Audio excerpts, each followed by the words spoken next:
بسم اللہ الرحمن الرحیم۔ السلام علیکم ورحمۃ اللہ وبرکاتہ۔ امت محمدیہ صلی اللہ علیہ وسلم کے بادشاہوں کے لیے ہے یہ وظیفہ، کسی عام انسان کے لیے نہیں۔ بادشاہ ہیں کون؟ ہم انگلی پر گنتے ہیں چند ایک بادشاہ جو ہمارے مائنڈ کے مطابق ہیں، لیکن یہاں تو بادشاہوں کی بھی بہت کثرت ہے۔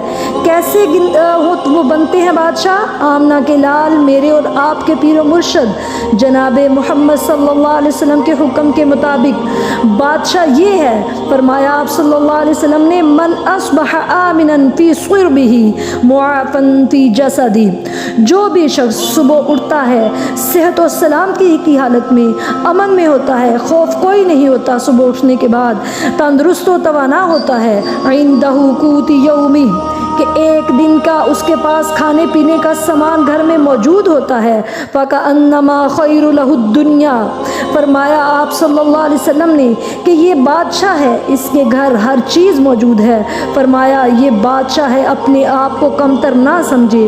اور ایک ایسا ہی بادشاہ صحابی رسول صلی اللہ علیہ وسلم عبداللہ ابن عمر رضی اللہ تعالی عنہ کے پاس گیا اور کہتا ہے کہ جی میں غریب آدمی ہوں، میری مدد کریں۔ تو صحابی رسول صلی اللہ علیہ وسلم نے کہا، تم غریب کیسے ہو؟ اللہ کے نبی صلی اللہ علیہ وسلم نے تو ایسے شخص کو بادشاہ گنوایا ہے، تو کیوں اپنے آپ کو غریب شمار کر رہا ہے؟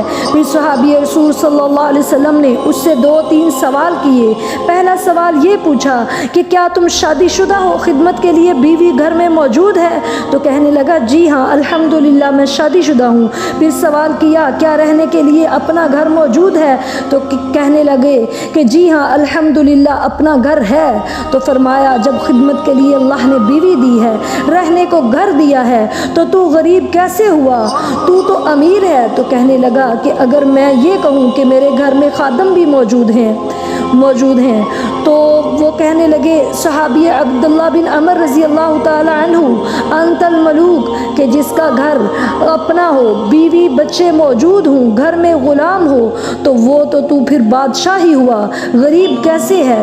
فرمایا بیوی بچے ہوں، گھر ہو، نوکر چاکر ہوں، صبح اٹھے تو امن ہو، سکون ہو، ہر طرف سے خیر کی خبر ہو، اور کھانے پینے کے لیے ہر چیز میسر ہو، تو یہی لوگ امت محمدیہ کے بادشاہ ہیں۔ صبح کھانے کے لیے سب کچھ موجود ہے، شام کو کھانے کے لیے بھی موجود ہے، تو ان بادشاہوں کی نعمتوں پر ایک نہ ایک دن زوال ضرور آتا ہے۔ لہٰذا ان نعمتوں کو پائیدار رکھنے کے لیے، ہمیشہ پانے کے لیے، یہ نعمتیں جس بندے کی آنکھوں کے سامنے ہی چھن جائیں تو پھر وہ اس کی پریشانی کا عالم کیا ہو سکتا ہے کہ آپ سوچ بھی نہیں سکتے۔ تو نبی کریم صلی اللہ علیہ وسلم نے فرمایا کہ جو بندہ جس کے پاس بہت زیادہ نعمتیں موجود ہوتی ہیں تو ان پر زوال بھی، عروج کے بعد زوال بھی لازمی آتا ہے۔ تو اس لیے نبی کریم صلی اللہ علیہ وسلم نے فرمایا کہ اگر آخری سانس تک ان نعمتوں کو بندہ اپنے پاس محفوظ رکھنا چاہتا ہے تو اس کے لیے ایک دعا ہے۔ تو پہلے تو یہ بات کلیئر کر لیں کہ اللہ نے اس دنیا میں ایک نظام بنایا ہے کہ جب نعمتیں عروج پر پہنچتی ہیں تو پھر زوال کی طرف بھی آتی ہیں۔ نبی کریم صلی اللہ علیہ وسلم کی اونٹنی کسی اونٹ کی جرت نہیں تھی کہ اس سے آگے گزر جائے، ایسی اللہ تعالیٰ نے اسے رفتار دی تھی، ایسی اللہ تعالیٰ نے اسے صحت دی ہوئی تھی۔ ایک سفر میں ایسا ہوا کہ ایک اعرابی گاؤں کا دیہاتی اپنے چھوٹے سے اونٹ کو لے کر آیا جو ابھی پوری طرح جوان بھی نہیں ہوا تھا، تو اس نے آ کر ایسی دوڑ لگائی کہ اللہ کے نبی صلی اللہ علیہ وسلم کے اونٹ کو اس سے بھی آگے گزر گیا۔ تو صحابہ اکرام رضوان اللہ علیہم اجمعین کو بہت پریشانی ہوئی کہ یہ کیا، آج اللہ کے نبی صلی اللہ علیہ وسلم کی اونٹنی پیچھے رہ گئی۔ تو اللہ کے نبی صلی اللہ علیہ وسلم نے وہ کائناتی قانون بتایا کہ اس دنیا میں جس چیز کو بھی عروج ملے گا تو اللہ اسے زوال بھی ضرور دیں گے۔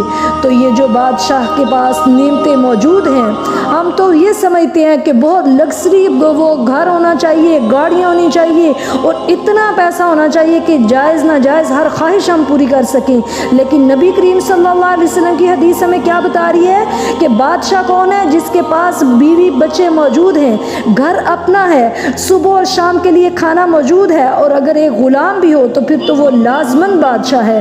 تو اتنی سی نعمتیں جو ہیں ان کو دائمی رکھنے کے لیے یہ بہت بڑا اللہ کا فضل ہے بندے پہ کہ وہ صبح اٹھا اور اسے کسی قسم کا کوئی پریشانی کا سامنا نہیں کرنا پڑا، وہ امن میں ہے۔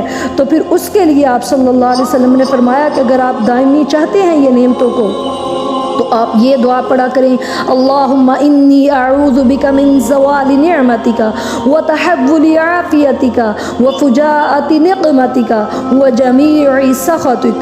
پہلی بات تو اس دعا میں آپ صلی اللہ علیہ وسلم نے فرمایا اللہم انی اعوذ بک من زوال نعمتک، کہ اے اللہ میرے پاس جو نعمتیں ہیں ان کے بارے میں تو اس سے التجا کرتا ہوں کہ ان کو بچائے رکھنا، ان کو کبھی بھی زوال نہ آنے دینا، مطلب جلدی نہ آئے، کم از کم میری زندگی میں تو یہ زوال نعمتوں پہ کبھی بھی نہ آئے، میرے پاس یہ نعمتیں محفوظ رہیں۔ اور دوسری بات جو آپ صلی اللہ علیہ وسلم نے اس دعا میں مانگی کہ وتحول عافیتک، کہ اے اللہ اچانک مطلب کہ مجھے صحت عطا فرمانا، کہ مجھے کبھی بھی کوئی اچانک ایسی بیماری نہ آ جائے کہ میں اس کا علاج نہ کروا سکوں یا وہ تکلیف برداشت نہ کر سکوں، تو ہر وقت مجھے صحت کے عالم میں رکھنا، جیسا کہ آج الحمدللہ میں صحت یاب ہوں الحمدللہ۔ وفجاءۃ نقمتک، اور تیسری بات کیا بتائی کہ اے اللہ اچانک تیرا عذاب آ جائے۔ اور ہمارے لیے یہ ترجمہ کریں کہ وہ تو نبی صلی اللہ علیہ وسلم تھے کہ کہتے تھے کہ اچانک کوئی عذاب نہ آ جائے، لیکن ہم کہیں گے کہ ہمارے کرتوتوں کی وجہ سے اچانک ہماری پکڑ نہ کر لینا، کیونکہ تو نے قرآن میں فرمایا کہ اگر میں بندے کو اس کے اعمال کے مطابق سزا دوں تو ایک چوپایا بھی دنیا میں نہ رہے، تو لہٰذا اس سے آپ پناہ مانگیں۔ اور پھر جو تیسری بات سلامتی والی صحت والی ہے، اور جو آخری بات ہے وہ جمیع سخط کا، سب سے بڑی بات کہ اے اللہ میں تیرے غصے اور ناراضگی سے بھی تیری پناہ میں آتا ہوں کہ تو کبھی بھی مجھ سے ناراض نہ ہونا، ہمیشہ مجھ پہ راضی رہنا، اور مجھے ایسے کام کرنے کی توفیق عطا فرمانا جو اس میں تیری رضا ہو، اور ایسے کام سے دور رہنے کی توفیق عطا فرمانا جس میں تیری ناراضگی ہو۔ تو آج کا جو وظیفہ ہے وہ آج کے بادشاہوں کے لیے ہے، اور میرے خیال میں آج اگر ہر بندہ اس حدیث کو پڑھے تو یقیناً وہ اپنی اپنی جگہ پہ بہترین بادشاہ ہے۔ تو لہٰذا اس دعا کو لازماً یاد کریں دائمی نعمتیں پانے کے لیے، اور آگے مزید مال کی ہوس میں نہ پڑیں، بلکہ یہ سکون کی زندگی اور یہ سارا کچھ اللہ تعالیٰ ہمیں لازماً مہیا کرے اور بہتر سے بہترین دے، لیکن اللہ تعالیٰ ہمیں گمراہ نہ کرے۔ آمین۔ السلام علیکم ورحمۃ اللہ وبرکاتہ۔